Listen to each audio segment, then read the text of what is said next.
You know you're measured in feet, but horses are measured in hands. Trail riding, showing, and grooming are three main things about Tennessee walkers.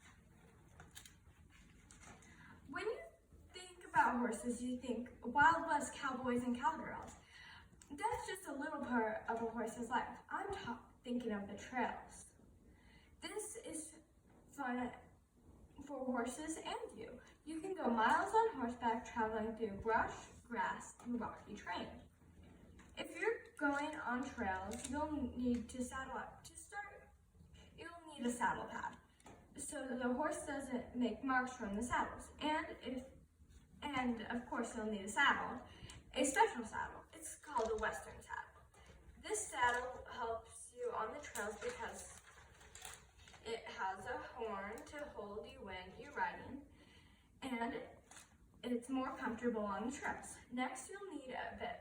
A bit is a piece of metal that goes into a horse's mouth and it's attached to the bridle. The bridle holds the bit and reins in place. Now you're saddled up, we need shoes, but not your shoes, horseshoes. The shoes help you with the horse's hooves overgrown, and the shoes will help mud, sticks, and rocks stay out of there, and they'll have to be replaced every 6 weeks. We've got everything we need to do, so it's time to hit the trails. The different types of trails are endless, but for my family, it's going through winery. The terrain is a lot smoother in the woods. The vineyards have outstanding views. Still, all trailheads are fun and can be for anyone. At any age, you can go on a trail ride. If you're 3 to 7, you'll need a helmet and be pony. Pony means you're sitting on a horse while somebody's leading your horse through brush. 7 to 18-year-olds, you'll need a helmet,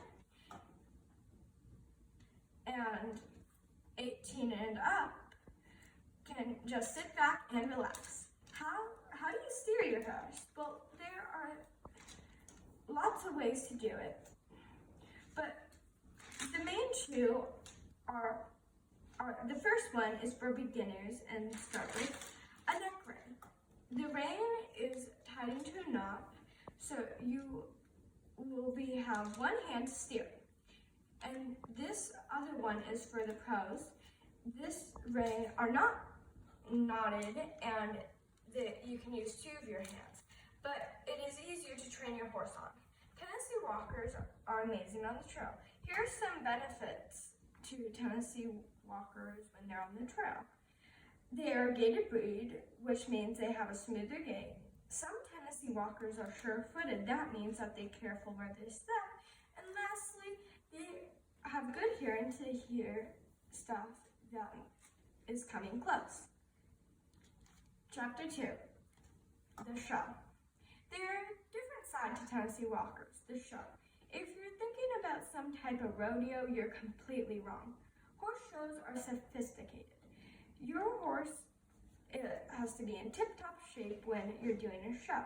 Shows are fun for kids of all ages. Like the trail, you can compete at any age. 3 to 7-year-olds do lead line, but here's the catch. Everybody gets a first place ribbon, and sometimes they get toys.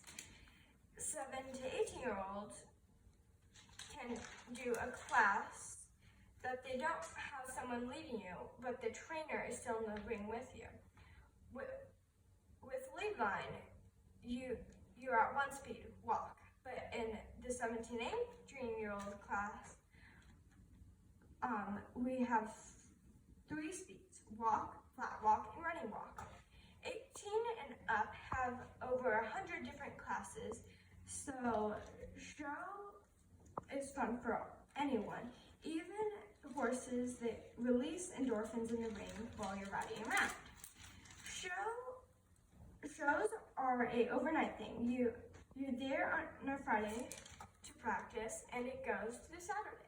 If you bring a horse trailer, you can stay overnight, and you probably won't want to drive back every every day, and they're usually in Washington, so it's about an hour drive. Staying over at the show is really fun, and you get to spend more time with the horses. Grooming seems easy, but it's not. Learning the techniques of grooming is hard, but let's get to it if we want to learn. Let's start with the hoof. The hoof looks simple, but it's a complicated structure. You get shoes every 6 weeks, and if you try to pick the horse's hoof, you'll need to watch out for the frog. Don't worry, it's not a real frog. The frog is a part of the hoof, and that is very sensitive. It is in the middle of the hoof and kind of shaped like a triangle. When you get off all the mud, sticks, and rocks, it's time for mane and tail. Like when you wash your hair, it's the same for the horses, but instead of using your shampoo, you would use a special shampoo that helps get knots so much easier than yours. Next on the list is body. You would start with brushing your Tennessee Walker down and making sure that you get all the dust off. And when you scrub your horse down, you'll need to start with the head and go to the tail. Horses are antsy when you're doing the head. Why would you groom your Tennessee Walker? It sounds like a waste of time. A clean horse can actually help with fight infections. When you don't sweat scrape your horse, you'll notice that your horse's coat will dull, and if you sweat scrape a white horse, its coat will if you don't sweat scrape a white horse, its coat will slowly turn gray. Grooming will help your horse and make them look good. It's a win-win. Tennessee Walkers are gentle giants.